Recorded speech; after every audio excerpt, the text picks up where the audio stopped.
All right, ladies and gentlemen, welcome to this newest edition of Man to Man. I am your host, Jonathan Phipps, and for those of you who are new here, this is a show where I sit down with men across all occupations, all walks of life, and we talk about their experience and we talk about what they have dealt with in their life and how they have got to this point in their lives and how they grow and how they can prosper or better prosper as they go forward in their lives.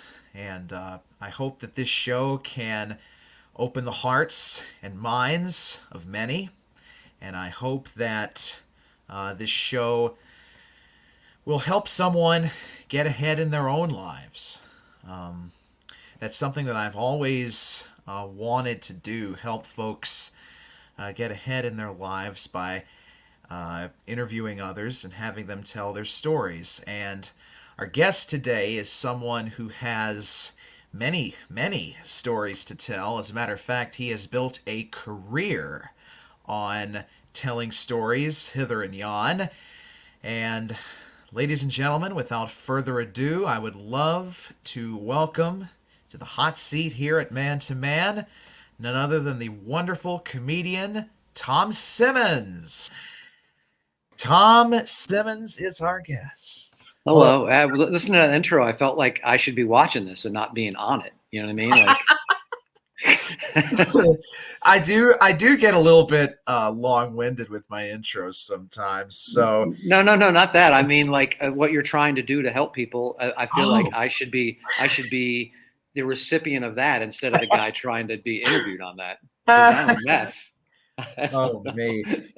So Tom will start everything off here at the very top. Where in this wide world of ours were you born? I was born in on Long Island in Hicksville, New York. It's Hicksville. it's small, like about halfway or about halfway down the island on Long Island and on the southern side of it. So Billy Joel was from there. You know what I mean? That's where my mom went to high school with him. So, but Wow. I was only there till I was probably 5 or 6, and then my parents got divorced, and we left with my mom, me and my sisters, to Illinois. So we moved to Illinois, and then moved, all over. My sister was a figure skater, like a really and as she sort of went up the line, she ended up being one of the best in the world, actually. But we would she'd go to a new training facility, and then we'd sort of follow. So life and that sort of, it was like New York, Illinois, another part of Illinois, Atlanta, Wisconsin, back to Atlanta, Colorado, you know what I mean? Just all over. So, Greensboro, North Carolina is where I live now. And that's sort of where I ended up, where my wife was from, born and raised. So that's ended up being where I've lived more than anywhere in any one place. Wow. So So you moved around a lot growing up as a child. How did that impact you?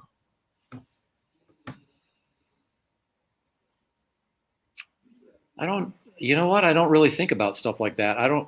I would say I was the new kid a lot. So,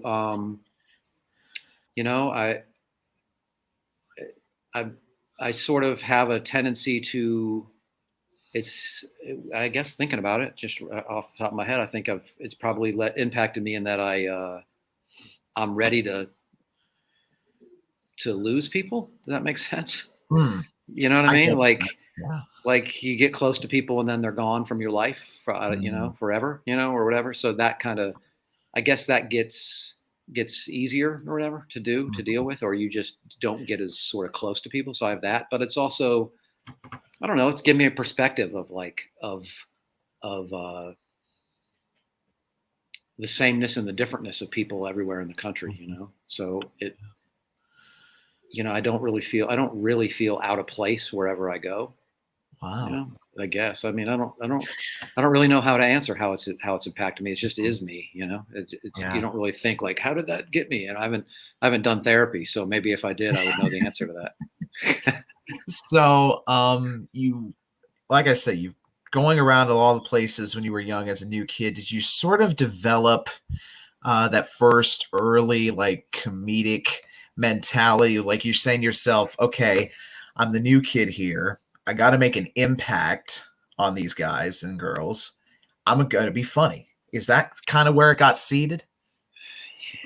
I don't know. I don't know. I don't know that there was ever. I don't. You're asking me questions I haven't really thought before, but um, I never really was like made a conscious effort to be like, all right, I'm going to be funny so that I can make friends. I just sort of, move there and I'd sort of connect with one or two people. I'd always have like a small group of people. I never really worried about I got to make friends that I can consciously remember doing. You Mhm. know, I you know I No, I don't. I guess so. I mean, it helped. Obviously, you make people laugh. People like you more. You sort of learn that. One of the things I think I learned was that I could, if I did good in school, right, I could get away with being the smart ass. You know what I mean? Because I was one of the good students, so I could say that. And if I could make the teacher laugh, then I could get away with being a smart ass or whatever. And somehow I recognized early on, oh, I like that sound of laughter and that sort of approval thing. I'm sure, but I never consciously thought, oh, I got to make these people laugh. Because when you're trying to make people laugh, you just don't. You're just Yeah. forcing, you know what I mean? Like that person that's sort of forcing jokes and forcing, even Yeah. when I do that in my real life, or if you do it in stand up on stage where you get to that point where it's like you're trying to win, you Yeah. lose. It's something about putting out that energy makes it come back at you the different way, than you think. So, what kind of a kid were you growing up? Were you more outgoing? Were you more like, or were you more closed? Were you more inward? I think I'm both. Like if I know you, I'm very like you can't shut me up. Yeah. If I'm around you and stuff, and I can't, and I really become more and more myself. I think that I'm assuming most people do. Um, but no, I'm not crazily out. I'm not crazily outgoing. Because I have that thing that that how like if you've ever gone through AA or treatment or whatever, you have that sort of the idea of like one of the things that causes that kind of you're always worried that people are thinking about you and what they're saying about you and blah blah blah, and then you realize nobody gives a fuck about you. Nobody's really paying attention except your head. So I had a lot of that, like worrying about what people thought and stuff like that when I was, but no, I don't. It's weird. I don't think it was any of that was conscious Mhm. till you're asking me these questions now. Yeah. So, talk about a little bit about when you sort of shook those feelings of you're thinking about what people might be thinking or saying about you. How old were you when you sort of said to yourself, you know what? That don't matter to me. I got a lot bigger fish to fry. Or have you reached that point yet in your life? I think it's stages where you're still reaching. You know what I mean? You still like you catch yourself worried about stuff like that, and you're like, I don't know. I go back and forth. Like if you don't pay any attention to what people think, then you're not being self-aware. In my mind, because if everybody's like that guy's annoying, it turns out they're right, right? If there's conflict in every situation you're in, the Mhm. common denominator is you, right? Mhm. In a lot of the cases, so you got to sort of work on that. So I don't. I think I think like most people, you don't even think about that for the first. You have confidence in yourself and blah blah blah all the way through till somewhere I don't know, probably around puberty. I don't know, at some point, and then it's like then you get that crazy sort of self-conscious thing that happens for Mhm. you know into your probably for me at least probably into my mid 20s, and Mhm. then you start to be like, oh no, all right, and you start to relax into sort of who you are. Mhm. It's yeah. So I didn't even recognize that I didn't worry about other people and didn't have any of that shit until I was probably 14 or so, and then you're like, oh wait, and then you sort of or at least for me, it's like then you sort of lose that confidence that you had, that arrogance and confidence and sort of right, and then Mhm. you sort of work to get that back. Yeah. I think And that's it's a a constant. I think that's a constant effort. and it's a long, hard row to hoe. Yeah, yeah. So, It shouldn't be. yeah. It Let's. should be simple. It should be simple. You know what I Yeah. mean? That's what pisses me off about like spirituality and stuff like like things like meditation and Mhm. sort of connecting to yourself and stuff. Like Mm. it should be easier than it is. It shouldn't be such hard. It shouldn't be like going to the gym where you got to go every day for a couple Yeah. hours. It shouldn't be that hard. Mhm. That's what's frustrating to me about it. I So feel like let's. I want to be able to walk around in this constant like feeling of love for everybody and blah Oh blah blah. But yes. you know what I mean? And it shouldn't be. It shouldn't be hard to tell the truth and to be in love and Mm. those things should just be easy. But they're Amen. not. For some reason, you'll just for some reason you tell like a lie that for no reason it doesn't benefit you in any way. Yeah. Or you. It just you should. I don't know. It pisses me off that it should be easier. And it's not. Mm. You and me both.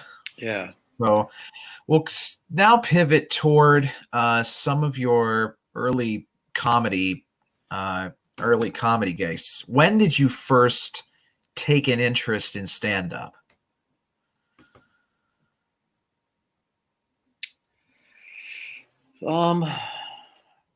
I don't. To be honest, probably about a year and a half after I started. You know what I Hmm. mean? Like it's I obviously I remember I would listen to Cosby albums. I remember I had Himself and with Chicken Heart and the Baby Coach Wheels and like I had a couple Cosby albums and then I had a Richard Pryor album and I would listen to them. I would listen to them a lot in my room as like like a middle schooler going into high school. And then whenever Eddie Murphy sort of came out with Delirious, so I got Delirious, and then I had somehow had the cassette tape of the Eddie Murphy. It's just him with a rose in his ear, his album Eddie Murphy, and those I really fell in love with. And then sort of end of the mid to end of the 80s is when I started watching some of those HBO shows with like Jake Johansson and I remember literally falling off the couch laughing at the first time I saw Howie Mandel, you know. So I started getting into stand up and then I was a fan of Seinfeld before his show came out as a stand up. So I got into really watching stand up and stuff. And then I was like, something about them was like, oh, like it never occurred to me that I could do it, but I loved the idea of like, they were the ones sort of like making fun of culture, and making fun of our own stupidities and Mhm. like the truth of what they said was funny or just the crazy things they would do, like how Howie was, Mhm. And so I got into it then,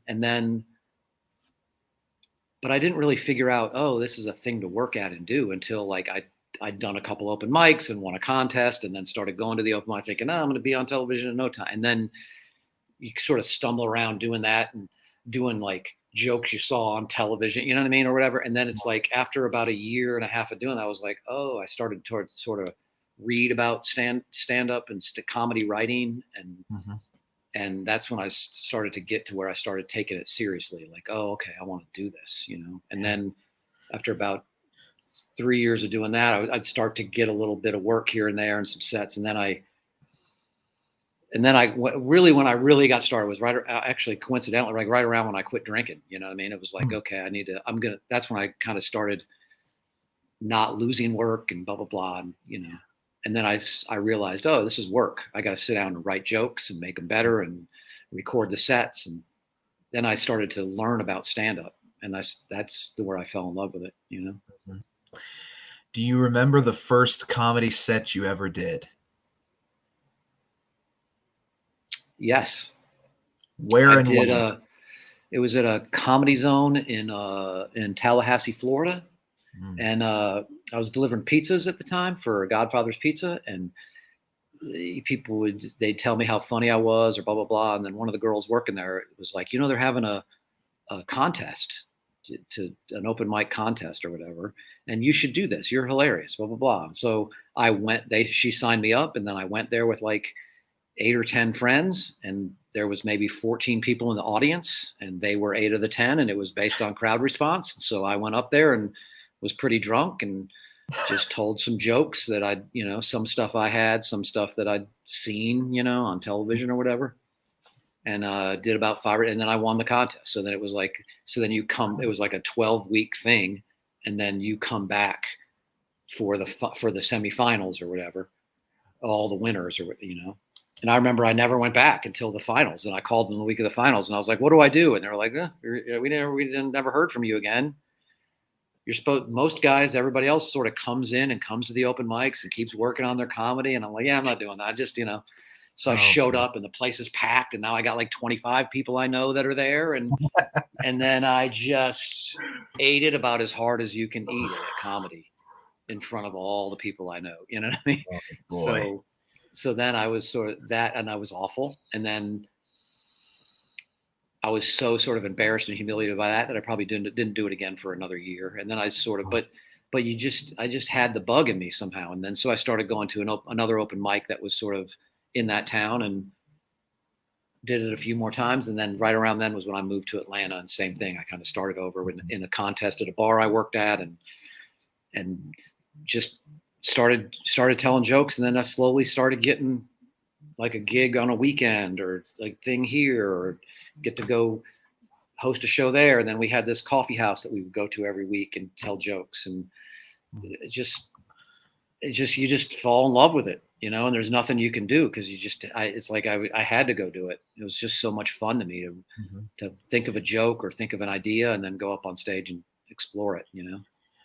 Talk about, getting those early gigs. You're starting to get road work, and you're fighting, scrapping for every opportunity that you have to, make a name for yourself, and you're writing jokes. And talk about that process, and talk about a little bit about how it took a toll on your mental psyche, how it took a toll on your psyche, if it did at all.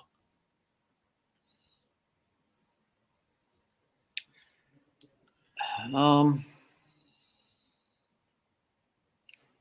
don't. It's weird.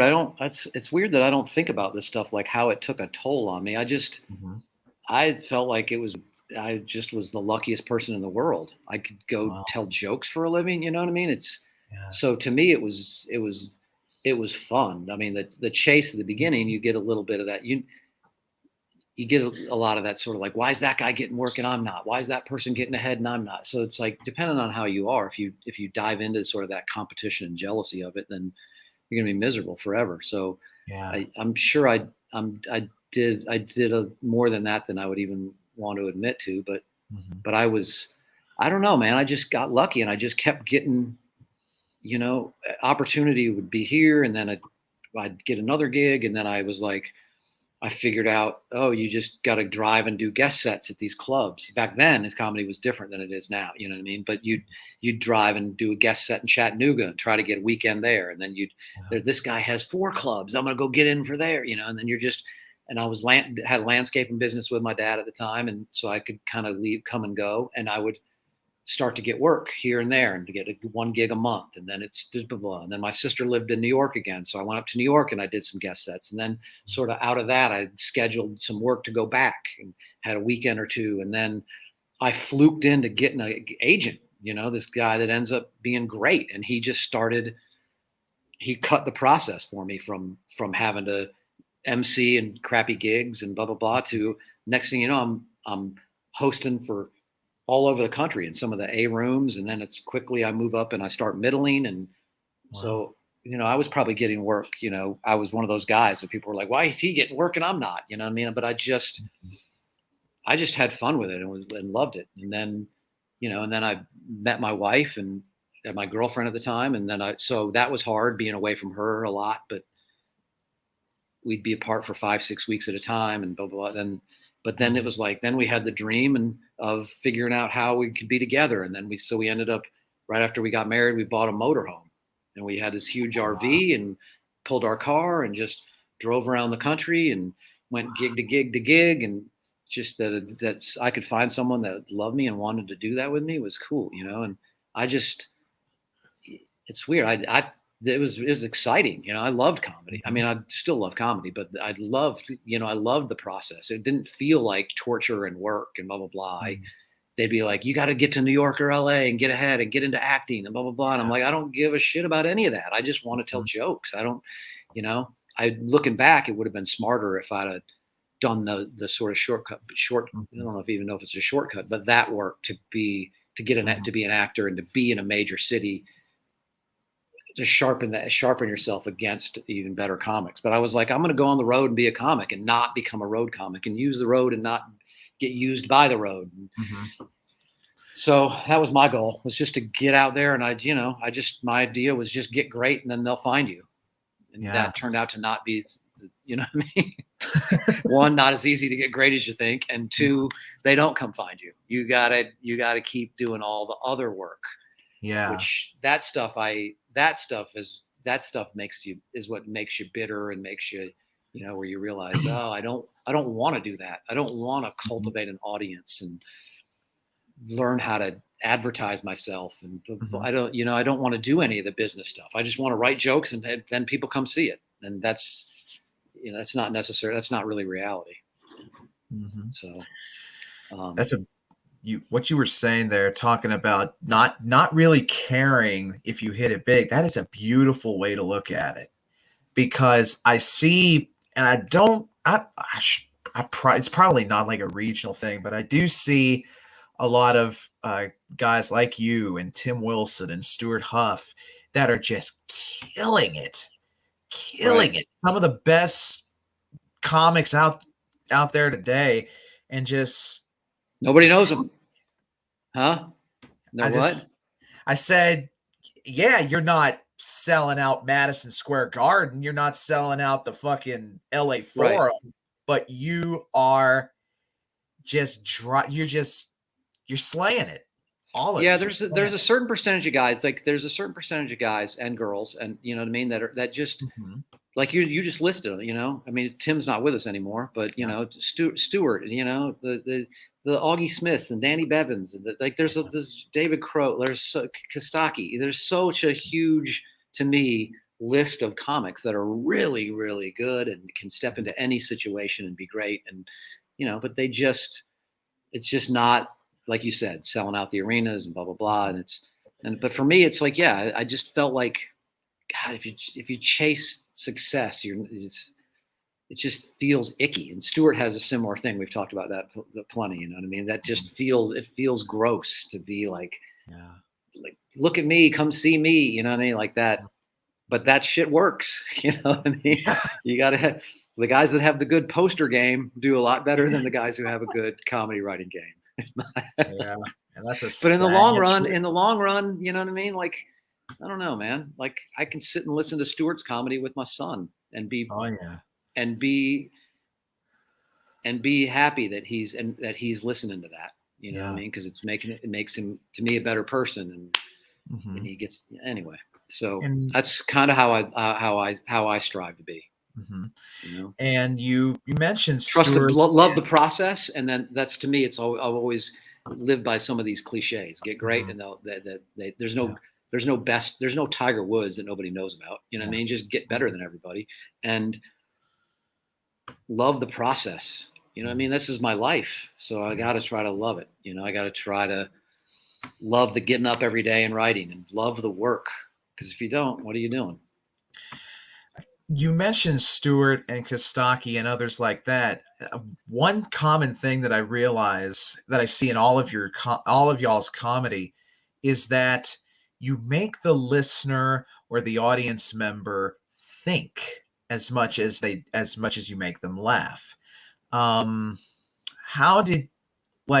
Is this like a comedy style that you kind of molded into, or had you always been that way? Have you always heard it from, like, listening to Pryor and Carlin and folks like that? Yeah, but like I said before, it's like the guys like Howie Mandel. I loved. I remember watching the Dangerfield special with had Hicks, Dom Herrera, Robert Schimmel, and Dice Clay. And the one I liked the best out of when I watched it at the time was Dice Clay. And those guys, you know what I mean? Hicks is probably one of the greatest, to me and some of the guys in my generation. And then Schimmel was unbelievable. They're all better than Dice, you know what I mean? But he's what stuck out. I don't know that so yes, I liked Carlin. I liked the guys that would be like, that would make me go, oh shit. Even who was the old prop guy, the watermelon smashing guy? Gallagher. Gallagher. So I remember as a kid watching some of his specials and thinking like he would do 10 minutes on taxes. And I just remember some of the stuff that really stuck with me was the smarter stuff, the quick, the smart, like oh, what a great point, like that kind of stuff. So I don't know that I specifically set out to write that way. Stocky and I used to write all the time at his mom's house when we started together. We write, and he'd be like, I want to talk about healthcare, blah, blah, blah. And I'd just be like, dude, would you just write jokes? Nobody cares about that stuff, And he gives me crap all the time because it's like I ended up going down that path of like, I want to talk about the Federal Reserve and the environment and God and, you know what I mean, and politics. And now, he'll give me crap sometime. And he's like, just write jokes, So, but something about that is really appealing to me is I want to be able to do both, to write just like silly jokes, and I want to change the world. That used to be a big drive. I'm going to change the world with jokes, and I'm just going to plant seeds. And now I realize you can't change people's minds, really. You know what I mean? So I try to just talk about what interests me. But yeah, I love the joke that makes you think a little bit. Yes. But I hate the comic that tells me you're going to have to think about some of these. No, I'm not. Right. Write a better punchline. I don't want to have to think about, I think good writing to me is making it crisp, you know what I mean? So there is a good point and it's funny, and they're wrapped together. And that's what makes it so funny, is that it's also a really salient point. Talk about sort of finding your voice on stage. Were you someone that like naturally had the gift of gab, or was it something that you had to find, if not through comedy, then maybe through something else, maybe through something like, I don't know, storytelling or something of that nature? I'm more of a straight joke writer, right? And then I build chunks around those jokes, right? So it's like I write if I wrote a joke, a smart ass joke about religion, and then it's like, okay, then I try to find the other things that I've written like that, and then build a chunk of material, around that idea. But I'm sorry. Can you? I just lost the train of thought again. What's the question on that? The question was, how do you find your voice on stage? Oh yeah. That's so hard. You hear that all the time. Like after about 6, 7, 8 years of doing comedy, you start to hear like, oh, you're very funny, but you're not. What's your voice? You got to find your voice. And I always felt like every joke comes from my life. What are you talking about?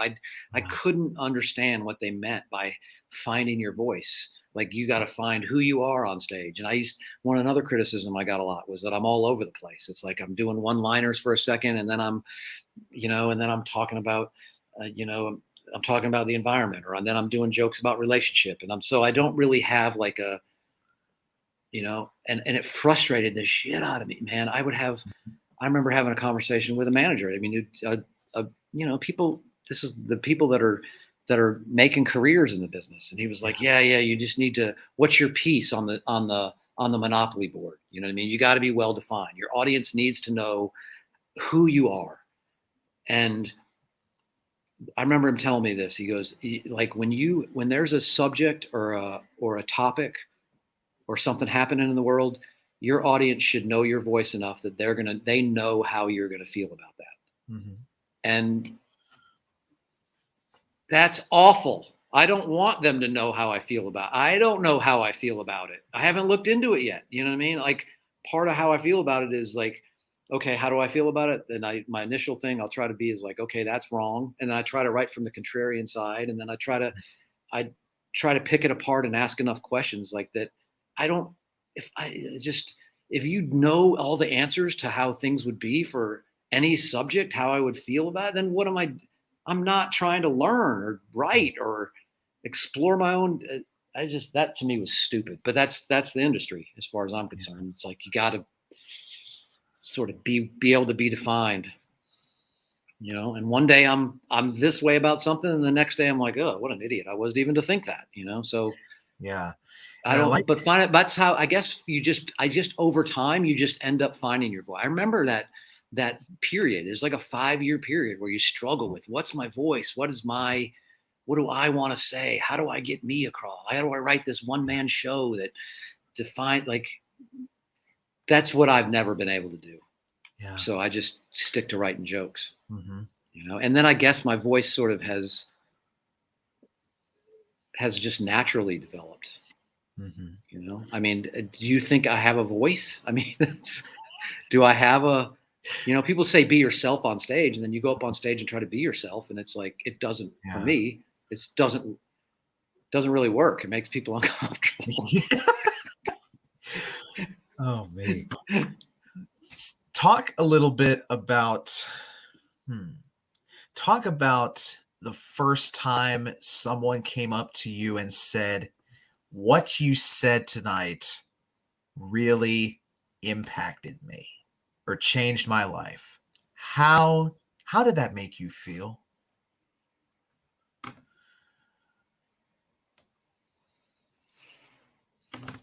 I'm trying to think if that's like, I can only think of really one point where that really happened, but I have had people be like, oh, I never thought about that before, or I don't know about change my life. I did have a guy, a friend of mine, after he had kids, because I used to do a bunch of stuff making fun of people that beat their kids. You know what I mean? It's like, because I'm a nonviolence guy, so I have a chunk on one of my albums about not hitting kids. And I remember he messaged me on Facebook, and he was like, we sort of decided to do that, to raise them without doing spankings and stuff, based on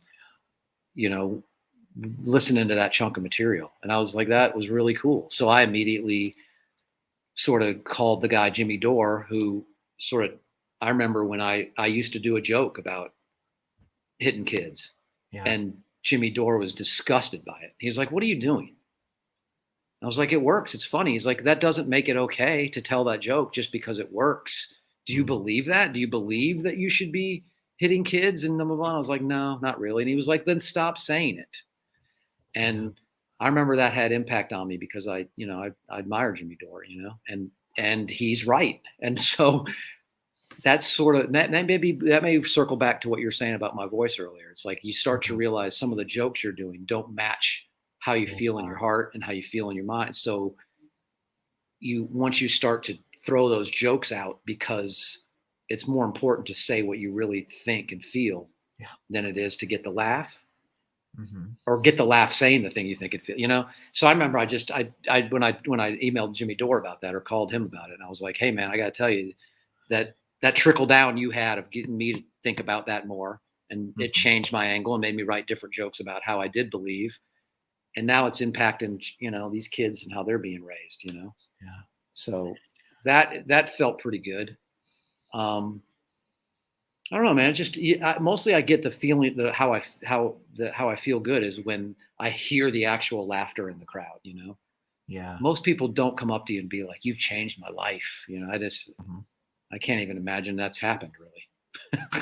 I'm sure it has. I'm sure it has somewhere along the line. Yeah. I guess you're right. I didn't really think about that, but hopefully some of the seeds that you drop and the ideas that you have about, like, hey, think about this, think about, I used to, when I would make fun of people that threw their cigarette butts on the ground, you know what I mean, or whatever. And then it's like, I got friends that sort of stopped doing that, or whatever. So like, I don't know. It's such a small impact, I think, but that is a cool to hear, So one of the things that I love most about you is how open you are, and how open you are to opinions changing. Like, it could be something, I referenced Stuart Huff again. When you do obsessive curiosities with him, Stuart could bring in a freaking painted corrugated tin sign that says "Welcome to Ocala, Florida," and you will say, "Why the hell did you bring that? What the fuck? What significance is that?" Yes. And then Stuart will spend 45 minutes talking about it, and you're like, "Oh, okay, yeah, I respect this. I I I admire this, Yes. et cetera, et cetera."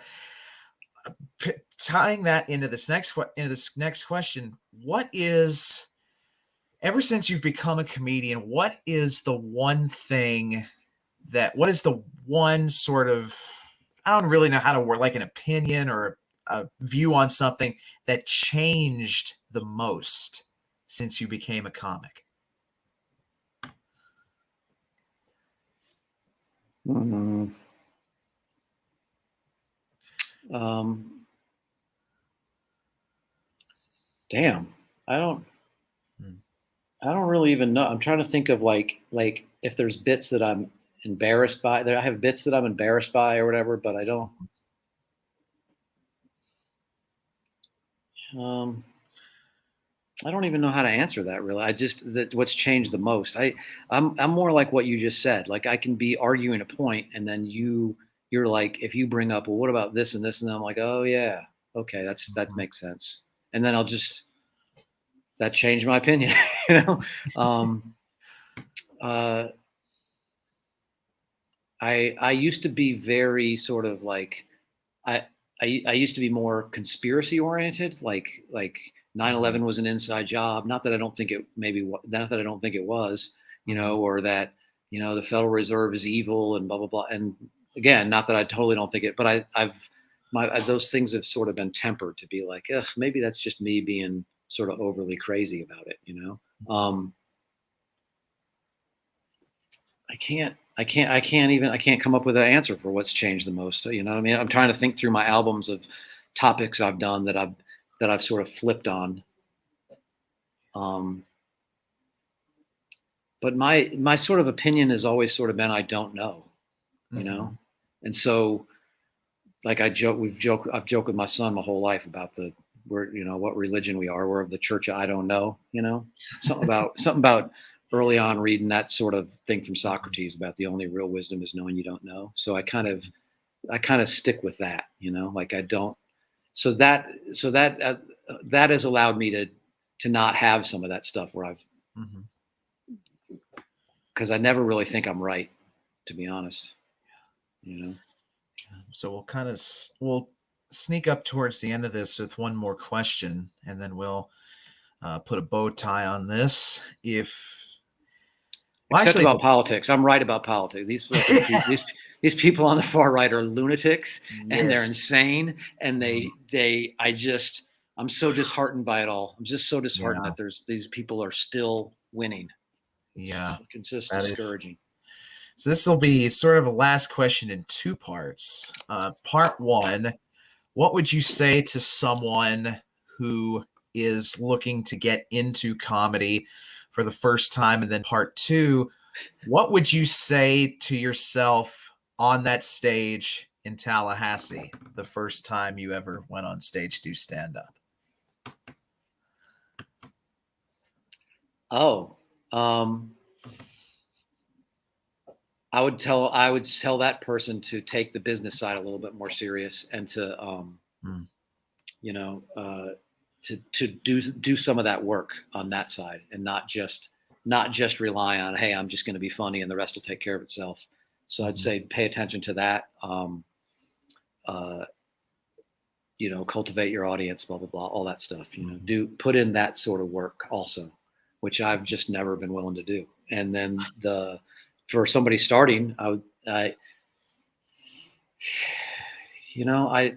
it's a different thing now, but I think ultimately it's the same. It's write jokes, learn how to write jokes, and get on stage over and over and over and over Mhm. and over, and then sort of learn from the people, your peers, and dive into that sort of whole process. And then the shortcut now, besides going on the road and driving city to city, is to cut that down and be Mhm. um, get online and do all that stuff, but you have the core for me has to be jokes, it has to be the writing, the jokes, Mm-hmm.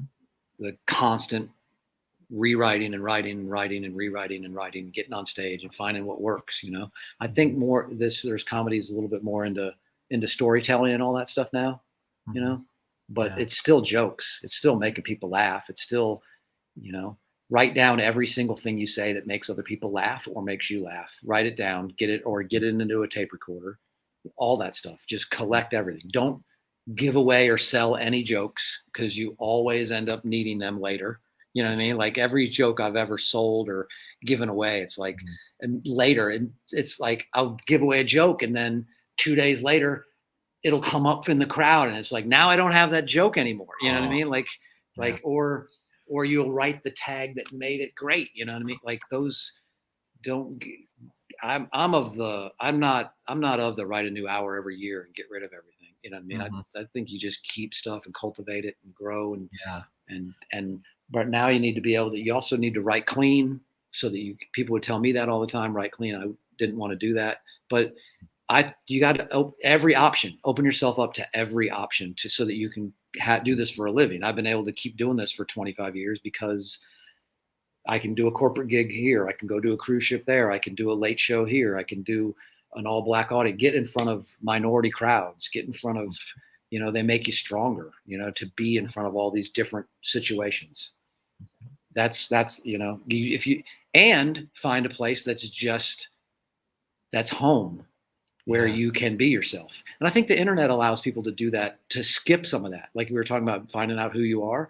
I Mm-hmm. think that doing stuff like this allows you to sort of the comfort zone of being yourself a little more, Mm-hmm. and maybe that can help you develop what your voice is and your crowd by doing it online and doing all that stuff, the business side. But ultimately, there's no shortcut. You got to get great. You got to keep working hard and grind and work harder than everybody else. You have to outright people. You have to get on stage more than them. There's no way. There's no other way. There's no way to just all of a sudden just be great at comedy. Yeah. It's like you're not going to pick up a surgeon's knife and know how to perform surgery. You're just not. You have to do all the steps.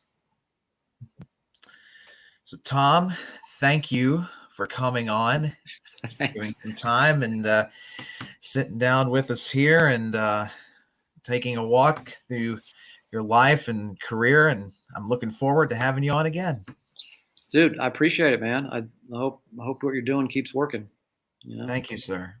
Thank you. So, and that, ladies and gentlemen, the most recent episode of Man to Man with the wonderful Tom Simmons. I have been your host, Jonathan Phipps. I hope you have a blessed and wonderful day wherever you are in this wide world of ours. Take care. May God richly bless. Much love and all the best.